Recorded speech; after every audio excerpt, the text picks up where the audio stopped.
I always hated weddings. Not because I disliked love. I once believed in it with every fiber of my being.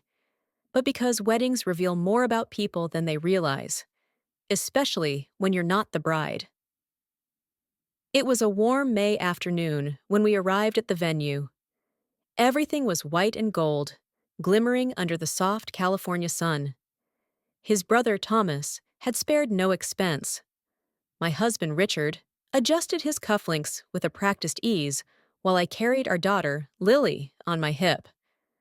7 months old, pink cheeks, and entirely unaware of the tension that hummed just beneath the surface. I hadn't wanted to come. Lily was teething, I was exhausted, and Richard had been short with me for weeks. But he insisted, in that firm, unyielding voice of his, "We're not starting drama. It's my brother's wedding. Be presentable." So I pulled my hair back, wore the navy blue dress he picked out, and practiced smiling in the mirror until it looked natural. We took our seats near the front, right behind Thomas and his new wife. Richard was glowing with pride. He always adored his brother, maybe more than he ever did me. I shifted Lily onto my lap and reached for Richard's hand. My fingers brushed his. He flinched like I'd burned him. Then he leaned in, close to my ear, his voice low but cutting. "Don't embarrass me. You're just a baby carrier today. Look pretty. Stay quiet." And just like that, I was hollow, like someone had scooped out everything human inside me and left only skin. I laughed lightly, hoping no one noticed, hoping no one heard. I glanced at the other wives, polished, composed, wondering if they, too, had been reduced to vessels for children and convenience. I didn't cry. Not then. When the speeches began, I sat in silence. His mother went first, tearfully recounting stories of the brothers growing up. His father followed with the kind of dry humor that gets polite laughs. Then it was Richard's turn. He spoke about loyalty, family, tradition. His voice carried. Then, unexpectedly, the microphone was passed to me. "Would you like to say a few words?" Thomas smiled, oblivious to the storm under my skin. Richard turned to me sharply. "You don't have to," he said, more command than comfort. But I stood and smiled. I held the microphone like it was foreign, cold, awkward in my grip, and heavier than it looked. My heart thudded so loudly in my ears, I almost didn't hear the hush fall across the reception hall. All eyes were on me, and Richard's were burning. I started, my voice softer than I wanted it to be. I cleared my throat, steadied myself, and tried again. "Thank you for having me speak. I wasn't planning on it, but weddings are moments, aren't they? Moments we remember." A few polite nods. "I remember my wedding," I said, glancing briefly at Richard, whose face froze in a tight smile. "I was 26, nervous, hopeful. I thought I was marrying a man who saw me." Someone shifted uncomfortably at one of the tables. I smiled wider, as if this were a joke, and I was just warming up. I remember thinking, this is the beginning of a life together. You imagine things, don't you? Sunday mornings with coffee, baby names whispered in the dark, someone holding your hand when you're tired, and your shirt stained with formula. A soft murmur rippled through the room. Richard tilted his head, a warning. "But sometimes," I continued, "you wake up years later and realize you're just part of the furniture. You're no longer a partner. You're an accessory, or a vessel." I heard a fork clatter onto a plate. The silence deepened. Only Lily babbled in the background, clueless, innocent.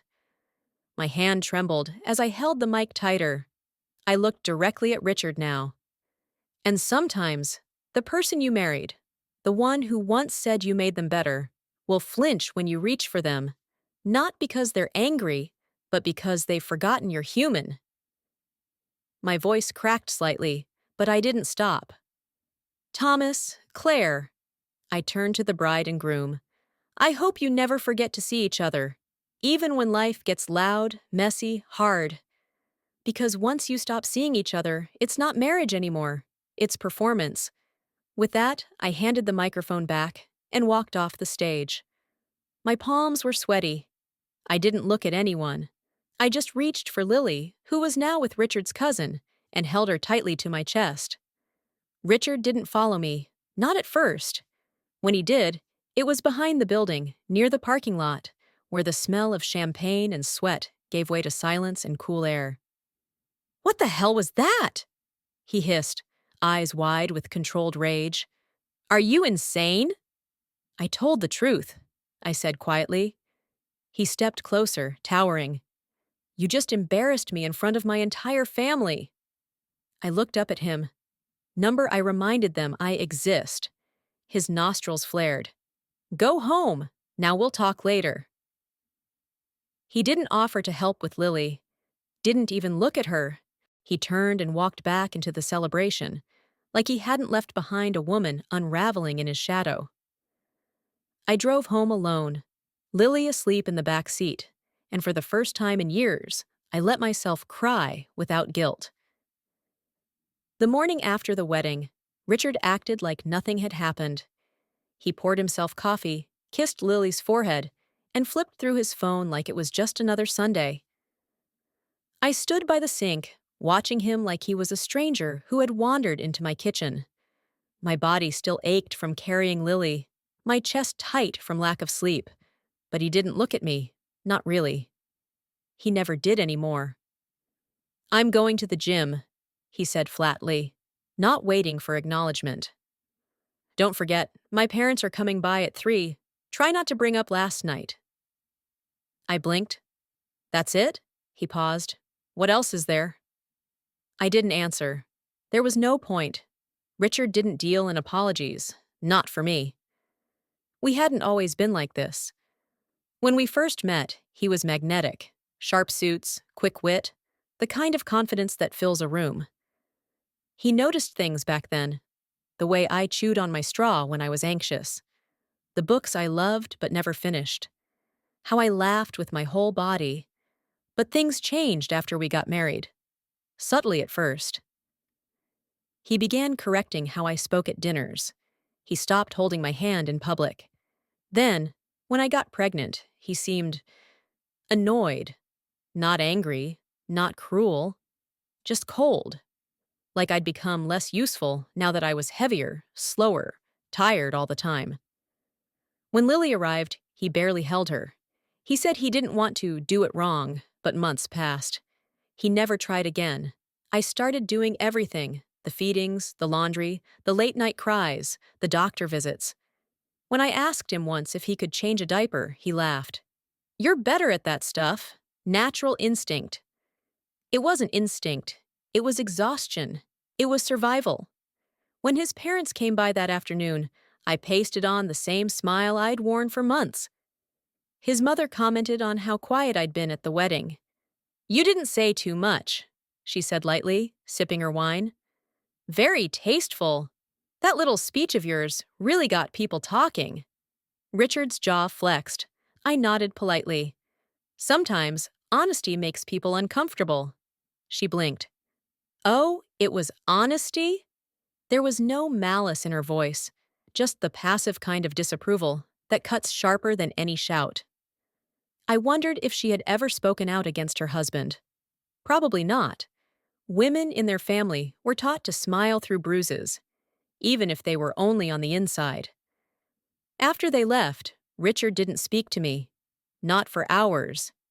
He watched TV while I bathed Lily, sang her to sleep, cleaned the kitchen, and folded the laundry.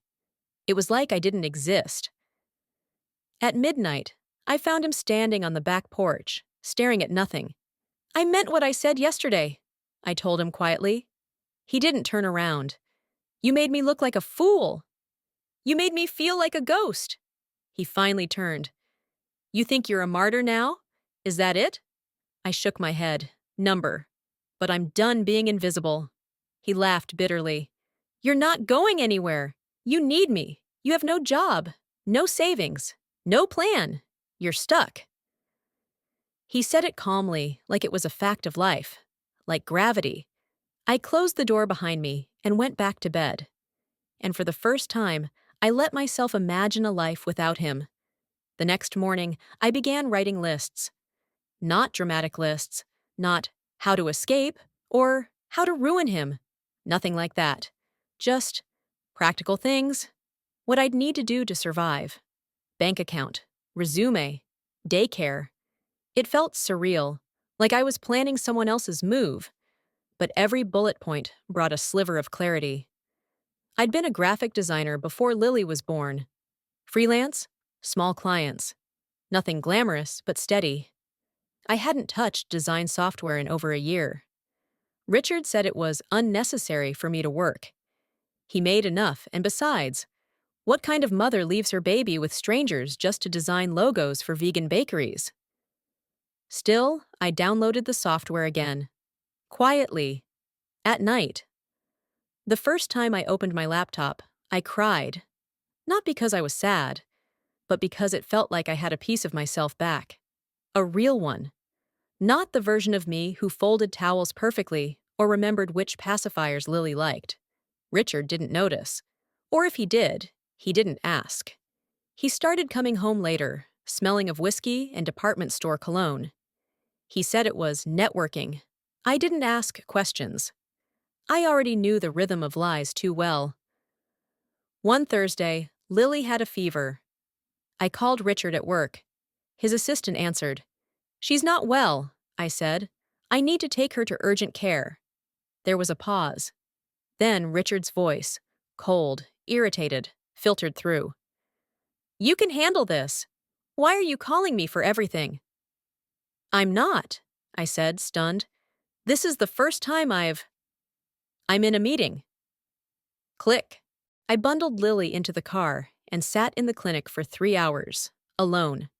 When the nurse asked if her father was coming, I said, "No, he's busy." That night, while Lily finally slept, I opened a separate bank account. I had $184 from a canceled client who forgot to delete their auto payment. It felt like a fortune. The next week, I applied for 2 freelance jobs, small projects. They paid pennies, but I didn't care. It was proof. Proof that I could still do something, that I could still be something. One of the clients, a woman named Nancy from Colorado, sent me a message after I delivered her logo. "This is beautiful. You really understood what I wanted." "Thank you." I stared at her words for a long time. They were simple, but no one had thanked me in months, maybe years. Richard barely spoke now, and when he did, it was short, transactional. "Lily needs more wipes. We're low on formula. Clean the fridge." One night, as I folded laundry, he walked in holding a shirt I hadn't ironed. "You're getting sloppy," he said. I looked at him, really looked. He hadn't aged well. He had creases around his mouth that only deepened when he was condescending. I didn't say anything, just turned back to the dryer. He stood there for a moment, maybe expecting an apology, but I didn't offer one, because I wasn't his furniture anymore. 2 weeks after Lily's fever, I got a job that paid more than the others combined, a full website redesign for a nonprofit in Vermont. It wasn't glamorous, but it came with real deadlines and real money. More importantly, it came with respect. I worked on it at night, after Lily was asleep. I'd sip weak coffee and work until my eyes burned. It wasn't easy, but it gave me something Richard couldn't touch: momentum. I started hiding receipts, saving every dollar, selling old clothes online. Quiet things, nothing loud. I didn't want him to notice the shift, not yet. Then, something I hadn't expected happened. An old college friend messaged me on Facebook. "Hey, saw your name on a client's site. You still doing freelance work?" Lauren. We hadn't spoken in 6 years. "Yes," I typed before I could overthink it. "Late nights mostly, baby at home." "Want to catch up? I'm in town next week." My stomach tightened. Richard wouldn't like that. He didn't like any woman who reminded me I had a life before him. Still, I agreed. We met at a coffee shop near the library. Neutral ground. I wore makeup for the first time in months. Not for vanity, for armor. Lauren looked almost exactly the same. Wavy blonde hair, sharp smile, loud laugh. "You look great," she said, hugging me. "Tired, but good." I smiled. That's motherhood. We talked about college, mutual friends, careers.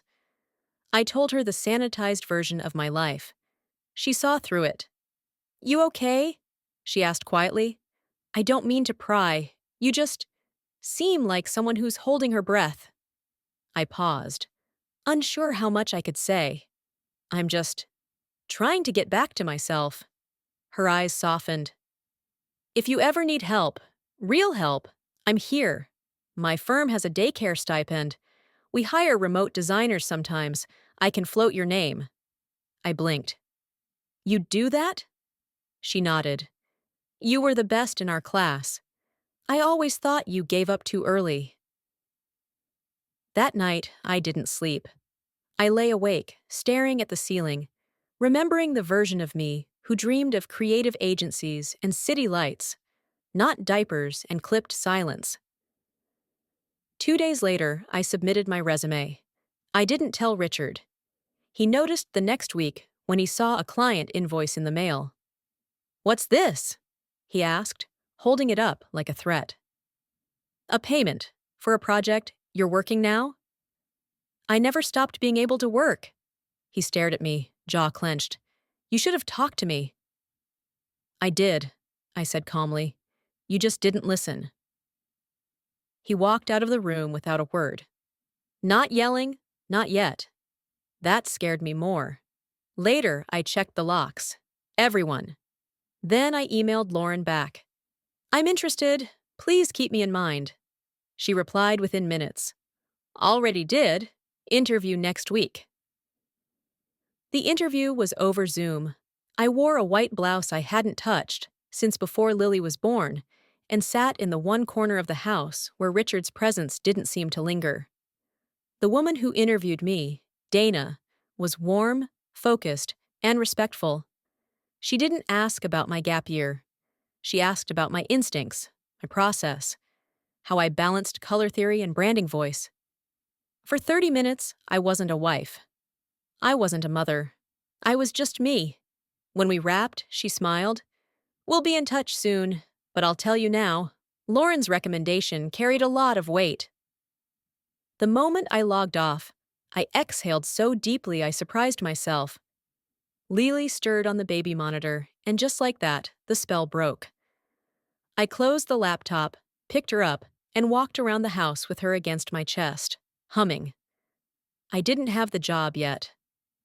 But I had something better than certainty. I had hope. That night, Richard came home later than usual. His tie was loose, his eyes glassy. "Out drinking?" I asked, too tired to filter myself. He grunted. "Work stuff." I didn't press. He didn't offer more. He looked at me, then around the room. Cleaner than usual. Candle burning. Baby asleep. He narrowed his eyes. "What are you so happy about?" "I'm not," I lied. "Just tired." He nodded slowly, as if cataloging that answer. "Well, you should be." Then he walked upstairs without another word. That week, I got the call. I was offered the job. Part-time remote, flexible hours, starting salary enough to build on. "Take your time to think it over," Dana said. "I don't need time," I replied. "I'm ready." And I meant it. I cried after we hung up. Not from fear, not from guilt, from relief. I called Lauren to thank her. She said, "Now you just need an exit plan. You don't have to do everything at once, but you can't stay stuck." She was right. It wasn't just about work. It was about safety. Richard wasn't hitting me. He never had. But his control was a different kind of violence. Quiet, systematic, wrapped in a smile that didn't reach his eyes. The next day, I applied for daycare assistance. I contacted a local women's shelter, not to stay there, but to ask about resources, just in case. I started looking at one-bedroom rentals and memorizing prices. I deleted my search history every night, hid documents in a folder labeled Lily's Growth Charts. I kept my voice light around Richard, kept the fridge full, the laundry done, never gave him a reason to squint too long in my direction. And still, one night, as I passed by his office, I felt him watching me. I turned, slowly. He was seated in his leather chair, hands folded, gaze unreadable. "You've been busy," he said. I froze. "Work! Baby, you're always doing something. For someone who used to be tired all the time, you've got a lot of energy now." I swallowed. "I guess I'm getting better at balance." He nodded once. "Balance?"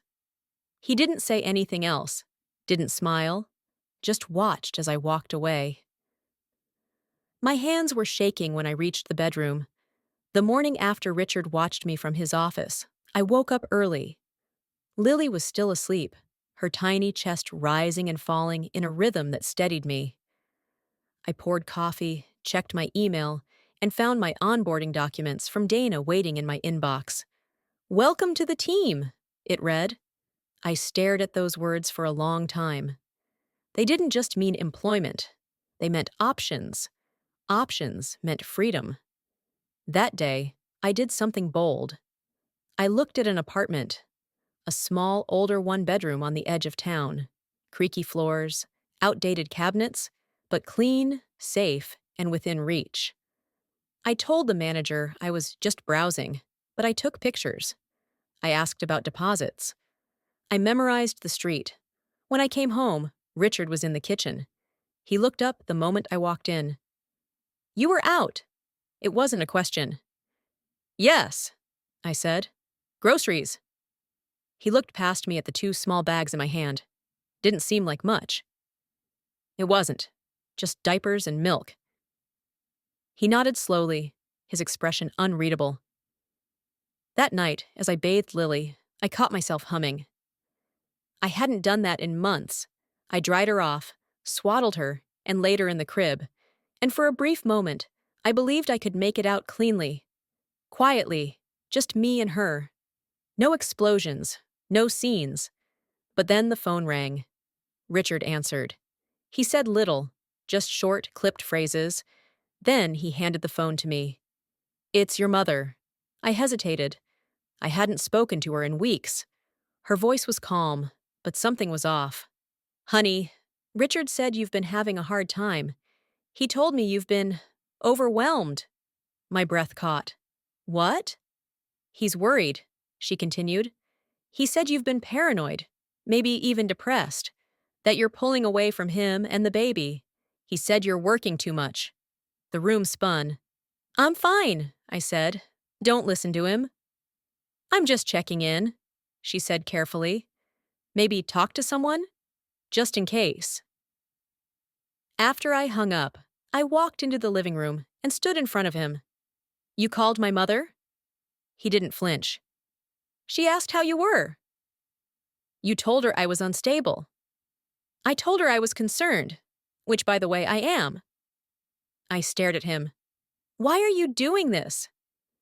"Because you're spiraling, and if you can't see it, someone has to."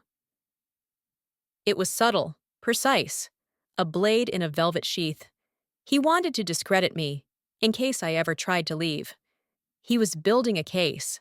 Slowly, silently, just like everything he did. That night, I printed every document, pay stubs, emails, proof of childcare inquiries. I hid them in Lily's diaper bag, under the formula.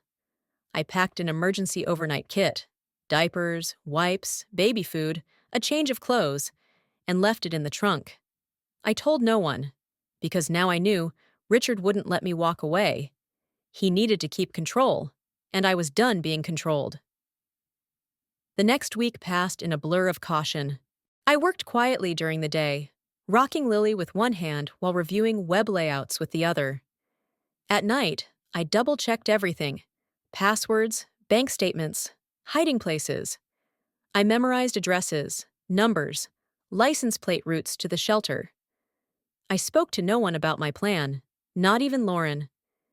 And still, I knew something was coming. Richard's mood shifted. He stopped asking questions, stopped pretending.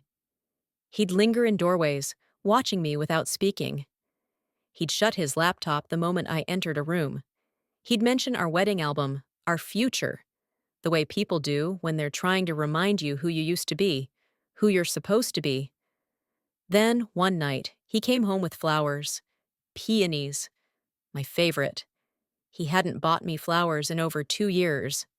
I thought maybe we could reconnect, he said, placing them in a vase like it was a peace offering. Get back to being a team. I smiled carefully. That's thoughtful.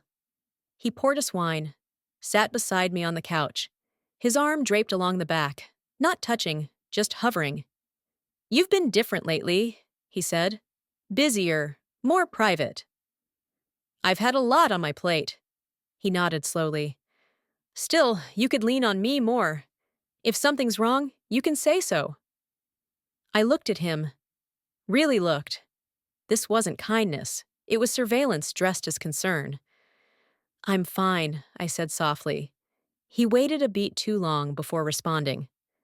Good, because I think it's important we're on the same page. Later that night, I checked my phone and noticed an unfamiliar app installed, something called Secure Track. I hadn't downloaded it. My blood ran cold. I checked permissions, GPS, microphone, messages. It had access to all of them. I deleted it instantly, then checked Lily's diaper bag. My emergency folder was gone. I didn't cry. I packed a new folder with only the essentials and hid it somewhere he'd never look. The bottom of the garbage bin under the bathroom sink, triple bagged in plastic and paper towel rolls. The next morning, I drove Lily to daycare for a trial run. The building was bright, with art on the walls, and a gentle woman named Rosa, who welcomed us like family. I watched through the window as Lily crawled toward a stack of blocks, smiling at the other babies. For the first time, I didn't feel guilt. I felt permission. Afterward, I stopped at a gas station and paid cash for a burner phone. That night, I made a call, one I'd dreaded and prayed I'd never need to make. The shelter's intake coordinator answered. I have a baby, I said, my voice shaking. And I think I need to leave soon, maybe tonight. She didn't ask questions I couldn't answer. We'll have a room ready, she said. Come when it's safe. Back home, Richard was sitting at the kitchen table, his phone face down, his eyes locked on mine. He smiled, wide and wrong. Out again today? Yes, I said. Just errands? You've been doing a lot of those. I walked past him. Didn't flinch when he stood up behind me. Didn't show fear. But inside I knew it was almost time. That night, I didn't sleep. I laid in bed beside him, motionless, listening to his breathing. Steady, calm, as if he hadn't turned our life into a chessboard, as if he hadn't already made the first move. At 3:14 a.m., I slipped out of bed and padded to the nursery. Lily stirred, then settled back into sleep with one tiny fist curled under her cheek. I kissed her forehead. By 4 o'clock, the world outside was dark and still. I wrapped her in a blanket, cradled her close, and crept out the back door. The air was cold and sharp. I felt it bite through my sweatshirt as I unlocked the car, praying the sound wouldn't carry. The emergency bag was already in the trunk. The burner phone was on, preloaded with directions to the shelter. I buckled Lily in, climbed behind the wheel, and gripped the steering wheel hard enough my knuckles went white. I didn't look back at the house. Not until I saw the porch light flick on.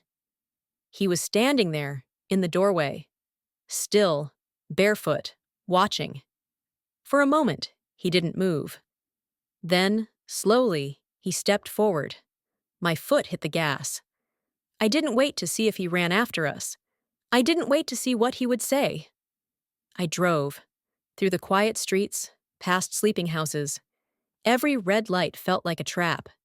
Every shadow made me flinch. At 4:43 a.m., I arrived at the shelter. Rosa, not the same Rosa from daycare, but another woman with the same soft steadiness, met me at the door. She didn't ask questions. She just opened her arms and led me inside. They gave Lily a portable crib and me a room with a lock on the inside.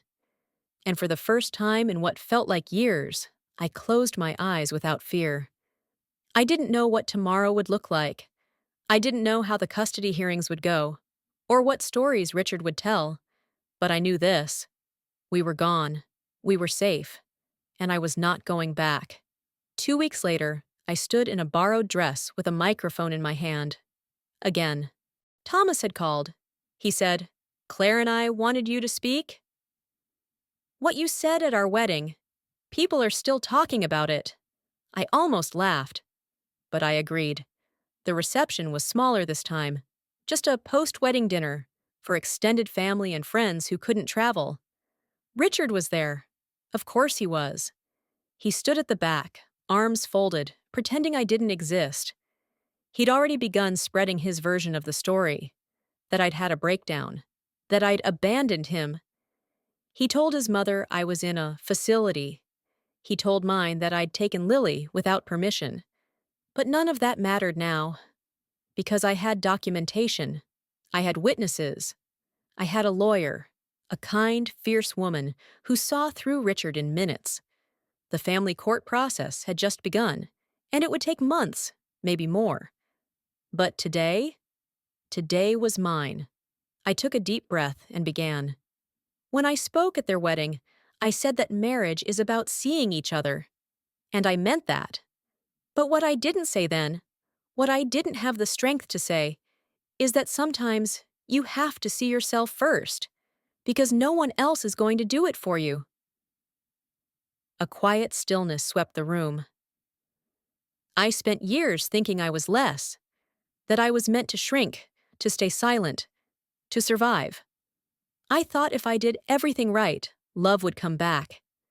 That cruelty was a phase, that coldness was stress, but it wasn't. I looked up. Richard hadn't moved, but his jaw was tight. "I left," I said clearly, "and it was the hardest thing I've ever done. Not because I didn't love, but because I finally loved myself more than someone else's comfort." No one clapped. No one needed to. The silence held the weight of truth.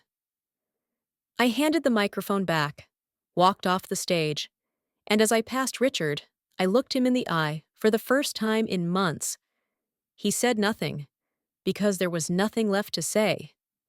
Back at the shelter that night, I held Lily against my chest and whispered the same 3 words over and over into her soft hair.